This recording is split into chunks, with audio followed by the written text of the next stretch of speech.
Welcome to the next part of the TrashcanTV budget series for the Rise of Shadows expansion. Today we're going to be looking at the Paladin class. This has been one of the tougher classes to really get the optimal deck figured out and put together. Kind of a little bit of the planning was thrown around by Snip being released into the game, and we had to reconstruct some stuff. But we're pretty confident in the deck that we ended up building. It's a Mech / secret hybrid Paladin. I really don't have a specific archetype to call this. This is a. Well, I mean, Mech Paladin is a thing, Secret Paladin is a thing. This is kind of both. It's a hybrid original thing. It works pretty well though, even though it might not be the most established brand out there. It's leaning towards the aggressive side. If you've seen Mech Paladin, tends to be a bit slower, a little bit more value oriented. This is leaning towards the aggressive side with some secret synergy. Look, you can get off to a pretty good start with the secrets. Obviously, you got the rallying, the mysterious blade that works with it. You got the Sunriver Spy, the Bellringer Sentry is also a good piece, and then you get the mechs at the back end for some burst damage, for some magnetic shenanigans, and for some value too with the death rattles. We put Snip in there. Now, obviously, Snip is a legend, and we said we don't put legends, but Snip is free. So until July 1st, so you know, be sure to log into Hearthstone until then. I guess if you're watching a Hearthstone video, you're probably doing that anyways. If you're watching this after July 1st, maybe you got into Hearthstone after July 1st, 2019, you're not going to be able to get Snip anymore. In which case, we recommend you replace him with either you could put a second Consecration if you're very budgety, or another card that would also fit well would be Glowstone Technician.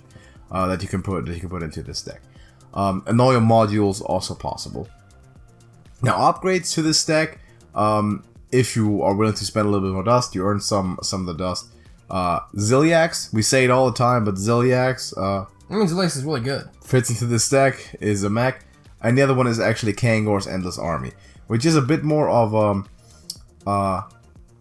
fringe-ish sort of card. In this specific deck, it does work out pretty well. If you're planning to craft that card and go that direction though, I'd recommend you study up on specifically the Mech Paladin, the more late game value oriented Mech Paladin, by looking it up on HS Replay, or of course you can ask us in our Discord server, which you can join, by the way. The link is in the description. You can go to hearthstone-decks.net if you want to see some of the high ranking legend decks that are of that archetype. Very good site too. Ran by our friend Neon31. Who he knows his stuff, so you can check that out as well. He literally takes specifically decks that have reached high ranks of legend, so you know that exact deck can work. You can also find our budget decks on his site, by the way, if you're interested in seeing the other ones. We're gonna get into a couple of games with this and see what we can do. All right, we have a Shaman on our hands first, so we're expecting Murlocs for sure. Secrets are generally a good keep. Now we want to look into what exactly we like. I don't think Never Surrender is important against. Yeah, not in this Murlocs. case. So Redemption seems pretty good. We can also keep Auto Defense Matrix. It kind of does a similar thing to Redemption in the early game, and it's better in the late game. Yeah, so we're gonna keep these. We're definitely in most cases in this deck. Yeah, in this deck. That's not good. In most cases, you do have a 1-drop at least. In this case, we always have a secret that we are going to play. Yeah, I mean, either secret doesn't trigger, which is nice, I guess. Redemption seems correct. Redemption is good. We're very much expecting an aggressive Murloc Shaman to come out at us here. Now that I think about it, actually, that's the one that's better in the late game out of the two with the Death Rattle synergies. Now we can just Hero Power, take it slow, contest the rat. Yeah, we don't have a good hand. We gotta. Hero Power has on the one hand the problem that triggers the secret. On the other hand, we have another 1/1 to contest. Yeah. I guess a Sludge Slurp or something along those lines, or Lackey. Whatever comes along. So there's a Redemption there. Maybe Cobalt Lackey would kill it. It is. So we have Murloc. Sorry, that was to be expected. I mean, yeah. I think actually Cable Rat is a strange choice, but we have one trade, it's value. And it seems like the play would be to coin the Bellringer. Okay. I was thinking we could go nuts and coin the Blessing and just kill the Angler before it produces value, but that also seems kind of the Bellringer might probably still do that, and I like that. I think we're playing a tempo game, so secrets might not be a bad idea. He's also got to be thinking Noble Sacrifice. Also, let me actually see what secret we got. It's Redemption. Which is good for Bellringer. I was about to say it's not even that bad for Bellringer.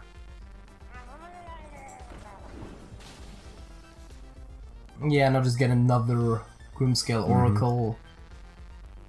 Allows him to trade, obviously, but our Bellringer shows up once more.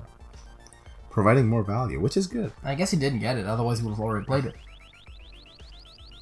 Yes, so I'm not sure that we're favored in this. I don't think we are. He definitely has the more powerful, faster deck. So we're gonna have to see what we can. Make happen. I would say generally, if you're playing a budget deck and you're facing a non-budget deck with a similar plan, you are generally not having a favorable matchup. That's just how the world works. I think we play a few secrets. I like Never Surrender. I like Auto Defense. A few secrets is the two secrets that we have. And we hit the Angler. Obviously, we can hero power over top of that. So yeah, we just get rid of some stuff. Yeah. He's got to be thinking Noble Sack for sure. So he's gonna be considering that, which we are not even running in this case. Yeah, I mean, our defense matrix, I guess, is just very better most of the time. It's very similar to Noble. Yeah, but it has higher attack most of the time. Sometimes. Yeah, I mean, not on dudes, for example. Yeah, but I was just saying generally a lot. Of course, it doesn't trigger when your hero is attacked. That's kind of the advantage of Noble Sack. Yeah, but then again, oftentimes you don't care that much if your hero gets hit, especially in the more aggressive deck, which is why it makes sense in this case to run Auto Defense over Noble Sacrifice. Yeah. So Consecration would be a pretty good draw for us for sure. It's going to be Auto Defense on the dude, which is fine. I was about to say it doesn't matter on which one. It's in this case, it's exactly like the Noble side. Yeah, and I think in a lot of cases it is. So he redeems himself too. That was actually well played on playing around that, because he put 3 things into a 1/1 dude though. I'm just gonna. Yeah, but it's still better than putting than getting. Just gonna say. Oh right. He played this well, yeah. We have our only remaining secret is Never Surrender, which we already have. So War Gear. War Gear seems kind of obvious. Contest. Gotta contest. I mean, this is one of those decks I think that for big party you can just play by principle as well, like just the general principles. You have a somewhat intuitive curve. That's correct. Yeah, exactly that, and then you're just generally trying to hold the board. You're trying to push some damage. It's just very basic game of Hearthstone. Yeah. There's no real complex mind games in here. We're not saying you shouldn't think. No, of course. By the way, it's still complicated like other decks are. But I'm saying this doesn't really have a revolutionary playstyle. It's a beginner-friendly deck. There's no crazy combo you got to keep in mind. Which I guess is... That's the idea for budget decks. I was going to say budget decks are primarily played by beginners, so that it makes sense that those would be beginner-friendly. Do we start sticking a threat if the War Gear remains untouched?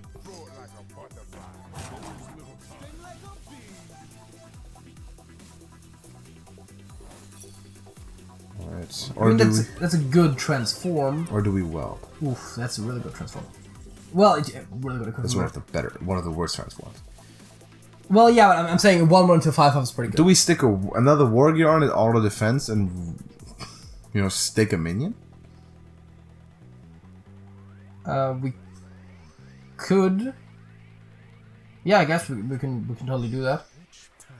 No. And I guess we.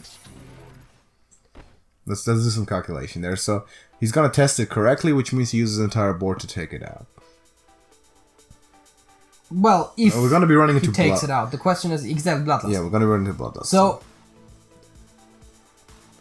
what are we assuming? He's assuming that the secret is Auto Defense or Noble Sack.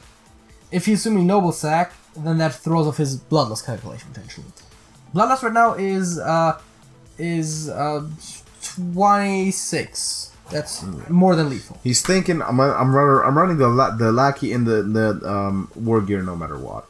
I think we take a trade. We take a trade and force him to put other stuff in there if he wants to do that. Side note: this is a 5 mana. This is a 6 mana. By virtue of him, first of all, running Mutate by design, Which I mean, I guess makes sense if you're running cable rats. And with Shilaki existing, you want a small nuance there, but you want to take out the higher cost minion, because that has a higher potential value. See, these are exactly the things that don't come up a lot, but they can sometimes make the difference. Yeah. This is like that's a pro style move. I was about to say, yeah, in 1,000 games, it might one time come to importance, but that's the reason why pros have like 2-3 extra percents with a deck that regular players don't. That's all they need. It's those small things. Right, Auto D Matrix showing up. Thunderhead is a pretty interesting card there. It's pretty good. I mean, yeah, it's the overload version of the deck, which is very aggressive, and it works. Yeah. Gonna have to probably put a Whelp down, which is not a very good play at all. We don't really have the appropriate top curve to contest that sort of deck. We Whelp and Crystology. We got ourselves a few mechs. It's just our Glowtron? It's Glowtron and or Gatekeeper, but yeah, we play Whelp. I'm assuming that this is too slow. Yeah, this is gonna be too slow. Kind of in a losing position right now. Ooh, Stormbringer by design. And a Shrivaler. Obviously a Shrivaler. The Vargoth is going to recast either. It might recast a Stormbringer. It could recast a Lightning Strike into face, which is preferably, or one of his minions actually, even more preferably. Yeah. Yeah. No, but this is a loss. We're gonna try the next one. Mage. Right. So it makes me think Khadgar for sure. Yeah. The question is I guess the question is dragons or Mana Cyclone, but I think these is mostly Mana Cyclone. Yeah. Sunriver Spy seems like a keep. We might mulligan everything else, and sure we get a secret. Yeah. Half our deck generates secrets in some kind of fashion, so auto defense is drawn. That works. Yeah, that's okay. It's not the bad one to have in combination with Sunreaver. Yep.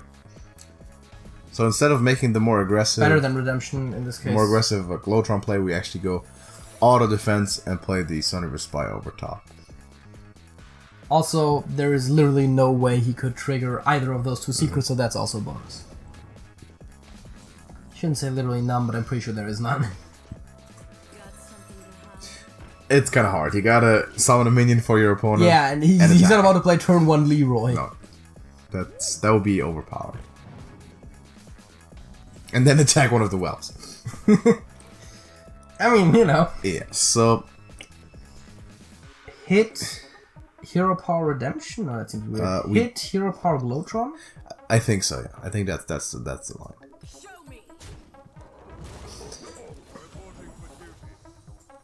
Is there anything we're playing around positioning-wise? I don't think there is. Positionally, no. We're thinking of... We could have, at this point, or generally, a thought has to be the early Blessing of Kings buff a big thing up. Okay, there is one thing, which is deal 1 damage to 3 adjacent minions. But that doesn't really matter right now. Rabblebots are interesting. Blessing of Kings is very clean. Very clean, yeah. That should be the play. And we're also challenging him to kind of deal with this thing. Yeah, and he plays a Rabble Bouncer because it's a 7-drop to Conjurer's Call. Yeah. Which he now can't Conjurer's Call, which is why it's perfect that we could kill him.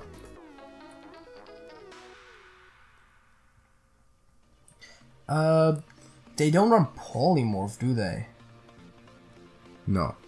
Because Blessing of Kings on top of the Sunreaver again makes it virtually unkillable. Yeah, it's gonna be hard.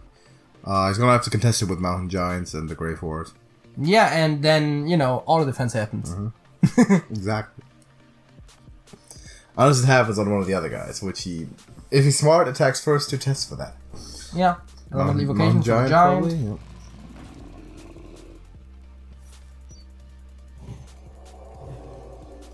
You see, we have an 11 attack minion. Like, your Mountain Giant dies. This? Yeah. Question is, hit the Giant or hit face? Well, I mean, it dies if we hit Giant, and he's gonna use the Giant to take it out. He could pull the combo on the Giant, but I'm not getting the Khadgar vibes yet. I don't Banana think he has is the giveaway why he wouldn't, I guess. Yeah, I'm not feeling so it. That goes face. Yeah. I guess the rest obviously also goes face. The question is, Redemption, yes, no, maybe. Because while it would make sense, there's nothing we want to redeem.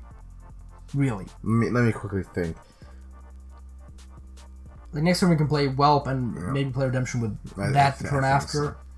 Like Bellringer Sentry, like optimally want to have Redemption played with a Death Rattle. Or with maybe with a Taunt. Yeah. Or with, I mean we don't have Zilliax, but that would be a good one. Just anything that has like more than just comes back as a 1 health. And in this case, 2/1 or 1/1. Redemption on Mechanical Love is very good. Yeah. I mean, I'm trying to think. Even just War Gear, at least you have a 5/1. Yeah. Alright, that runs to the auto defense, which is nice. Just cleanly ran into that auto defense. Yeah, that was very, no conceit. Whoa. We also have exactly tough guy with Consecration. Consecration lethal. There we go. Good stuff. I'm low-key sad that we couldn't pull off the Consecration lethal. We took a win. That's all we need. Another mage. Silent Sword. Silent Sword. Are we keeping the Gatekeeper? I like Desperate Measures. Gatekeeper. I don't think we do. Let's mulligan aggressively for Spy, Blade, or Bellringer. Christology is good. Very good, actually. I guess we're playing it on 1 as well, aren't we? Yeah. Well.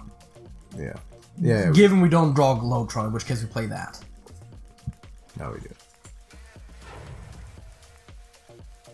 Now, Desperate Measures, by the way, is a card that a lot of people said was a bit suspicious, but I think it's pretty good in cases like this. It doesn't run into the issue where you already have the secret in play. Which is exactly that, and on some basis, a lot of Paladin secrets are created equal, in a way. Is it time for Secret Coin Spy? That's what I was wondering. Because we're kind of thinking the same lines in our head that we thought before with the Khadgar Mage. If we can overwhelm this in the first 5 to 6 turns, we probably are good. What kind of secret do we have? Never Surrender isn't it, so Desperate Measures. Yeah, Desperate Measures, of course. And I guess, if we do it, then we do Coin. Sunreaver, what secret do we have? It's Repentance. That could be good for That could be really good. Yeah, I mean, Repentance is one of the better ones to get against Conjurer's Mage. That's true. Now, granted, you can hit the Mana Cyclone, but in which case, whatever. But if it hits Mountain Giant, because Drake, you're good. Repentance is one of those secrets that always has possible low rolls, but god damn it if it rolls high. Yeah, Luna, that's alright. I mean, that's still, now we have a trade where we wouldn't have otherwise. It's in kill range, yeah.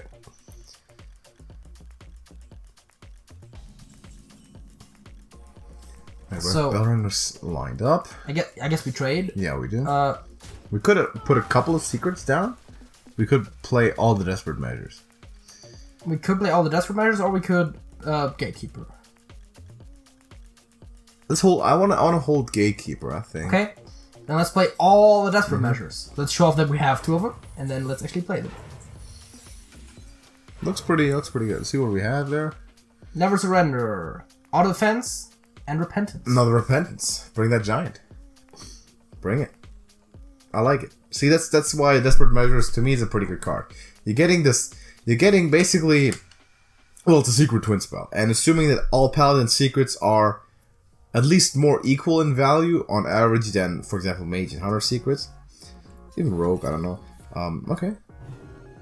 That's alright. Yeah. Desperate Measure is it's a pretty good card because it essentially replaces 2 secrets. It's a secret that draws another secret. Yeah, it's basically a secret that you can't control, but with the extra upside of having another one. I like that. I think that's worth it. Which means we're playing it. There's a Mysterious Blade. I like Bellringer. I don't think we have any issues with proccing the blade. That might have just been another Never Surrender. It was. So, give me that health. Blessing of Kings, big draw. We've seen it do work before, so I kind of wanted it again. I mean, Blessing of Kings is like one of the best cards in the deck. Yeah, Blessing of Kings is a good card. Which is also obviously why War Gear is good. Because it's also a Blessing of Kings. Well, sometimes. Sometimes. Because we are not as mech heavy as other decks. Mysterious Blade trades into those just as nicely as the minions. Yeah, we don't have a really nice way of killing the 0-2s, really. Let's see if he's gonna set up the Mana Cyclone this turn. I mean, starting the turn off with a 1-mana spell makes me think maybe. Yeah, that makes me think he's stalling. Yeah, he is. Alright. So Mana Cyclone coming down for some value.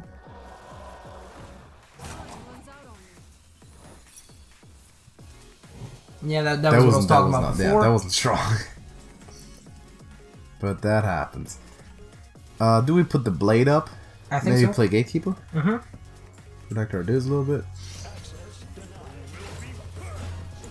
The Gatekeeper keeps the Cyclone from doing anything funny. And with Glowtron has a really good trade against the Mirror Image. Yep. Man, I wish we could run Inner Fire in this. Inner Fire in this? Yeah. Thank you, I'll take that. I mean, the Gatekeeper's stacking in general makes a good Inner Fire combo, but then having Glowtrons as well, just like all of the high health mechs. Seems fine. Mechano Egg as well, dude. I vote to have Inner Fire moved to Paladin. No. You vote to mostly have it removed from Priest. No, I like it in Priest. Yeah, so do I. I mean, we've showcased a deck that makes very effective use of that. Yeah. That is also a budget deck, by the way. From this series, the Combo Silence Priest, you can check that out. Cone of Cold. That was not the deal 1 to everything that I had in mind, but yeah. Like we are covering every single class in this budget series. We still have Rogue to go at least. Am I missing something? Maybe we have one other class to go after this. But most of them we already have done, and you can go check those out. Whelp time? Well, Whelp time, value time? And I guess we hit the thing away. Trying to think, we haven't done we have only done like 5 of them so far, I believe. Well, including this one. 6. We did Druid, we did Hunter, we did Shaman, we never did Warlock. We did Warrior, we did did we do Mage? I don't think we did Mage yet. I don't think we did Mage. So Mage, Rogue, and Warlock. And Warlock to go. Correct. If you have a particular idea for what you want to see, let us know. But well, we kind of already have an idea on what we're doing. So. And but I mean, suggestions are always welcome. Suggestions are fine. Yeah. As you can see by the inclusion of Snip Snap, and just generally, this also runs Chrysology, for example. We kind of adjusted on the fly. We adjust decks if better options are available. Snip Snap was announced just a few weeks before we are playing this now. Absolute mad lad, just polymorph our mad lads. Our 2/2. He just gave it -1/-1. That's a really bad play. And no death rattle. Terrible. I mean, honestly, it's not that good of a play because there's no. It's a very good play. No, but we don't have a way of killing it. No, but it would have died eventually. It's a nice value. It's a very good play. Like, do play the egg though. Yeah, sure. I like the egg. Egg plus Glowtron plus Redemption. Maybe Auto D and Redemption, or even Never Surrender. Never Surrender could harness value.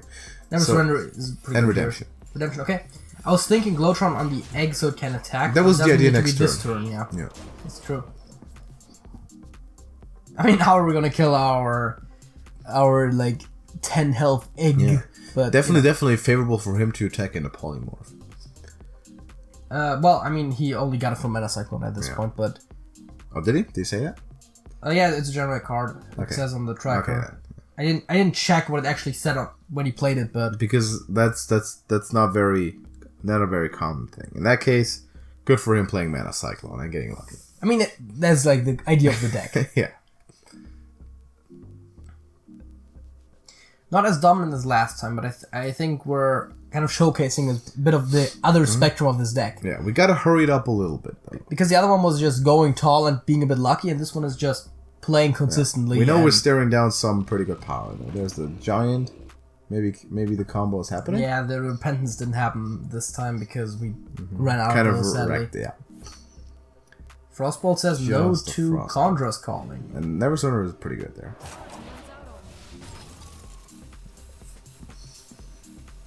Yeah, but as I said, now the Mechano Egg is going to be a 10 if we Glowtron it, which means we can't actually kill it against the Mage Giant this turn.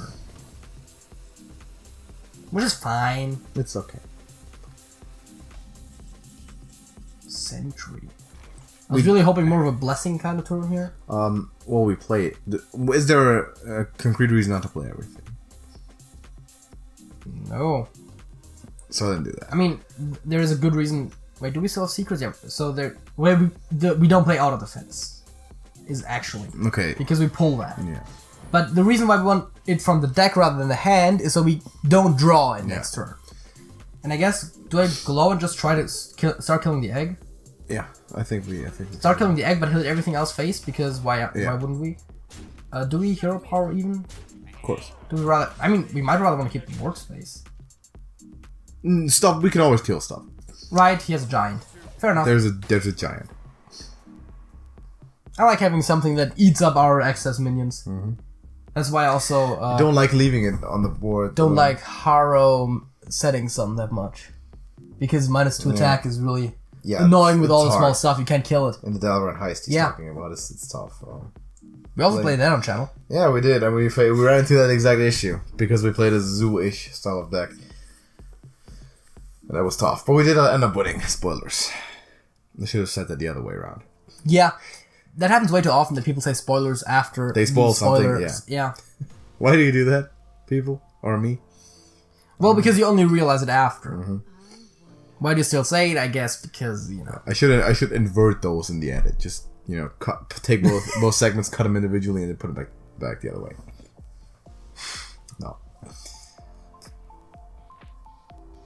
So yeah, Silent Sword being very silent on the plays.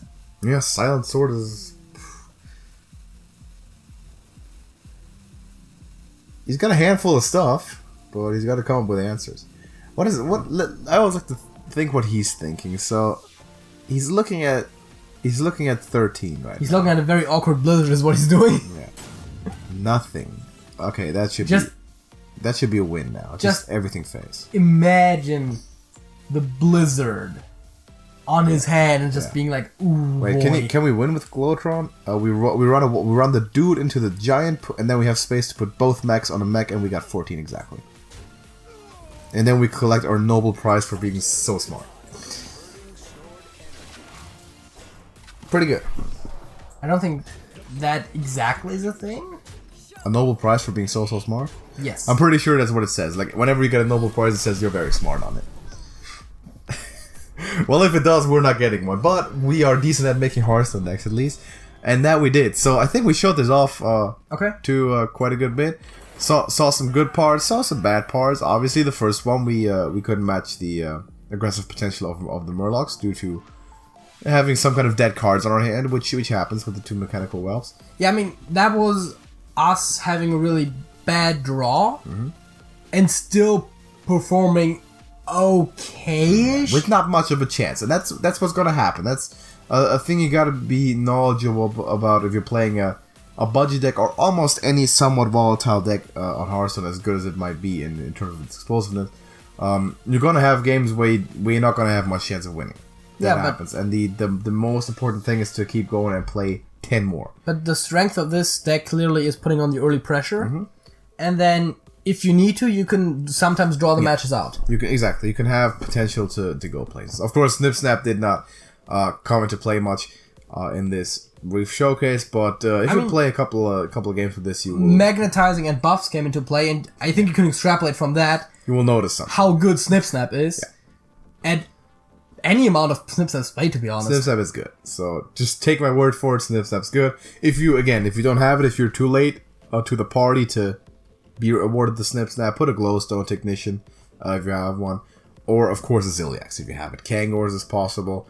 You can just run a second copy of another. And again, if you're planning to use Kangor's Endless Army, probably look up a quote-unquote real, full-on Mech Paladin. It's because that's not a card that you want to craft easily, because that really is a very specific one, and you want to be dedicated to a specific deck, which is the Mech Paladin, if you decide to craft the Kangors in this army. Because it's expensive as a legendary. If you do have some legends sitting around, by the way, that you do not know exactly what to do with, we have a full guide on dusting cards, specifically all the legends and all epic cards in the game. There's videos there that you can find on our channel. Maybe we'll put a link in the description or a card in the top right. But you can definitely find those on our channel. The TrashcanTV dusting guides, explaining to you exactly what legendary cards, what epic cards to dust or what to keep around. So we go through every single one, put them into categories. to kind of help you out if you're not that knowledgeable or maybe you're new to the game, which is fine. That's the only way you learn. And another great way to learn, by the way, is to join the TrashcanTV Discord server. We have a bunch of great people on there, a bunch of really good players, grizzled veterans that know about Hearthstone, that have had their fair share of games, and a couple of new players as well who are there to get better. And everyone can help each other out. So go ahead, link is in the description, and join us. No qualms about it. We'll be happy to welcome you to the community. So leave a like on this video if you happen to enjoy this. Let us know what you think. If you try this deck out, contact us and tell us how it worked. That's the best feedback we could get to improve steadily with every deck and every expansion to get you the best beginners content out there. So drop a like, subscribe to TrashcanTV if you like what we're doing, and check out the other ones. We hope you're having a good day, and we'll see you in the next one. JJ. That's it. That's it.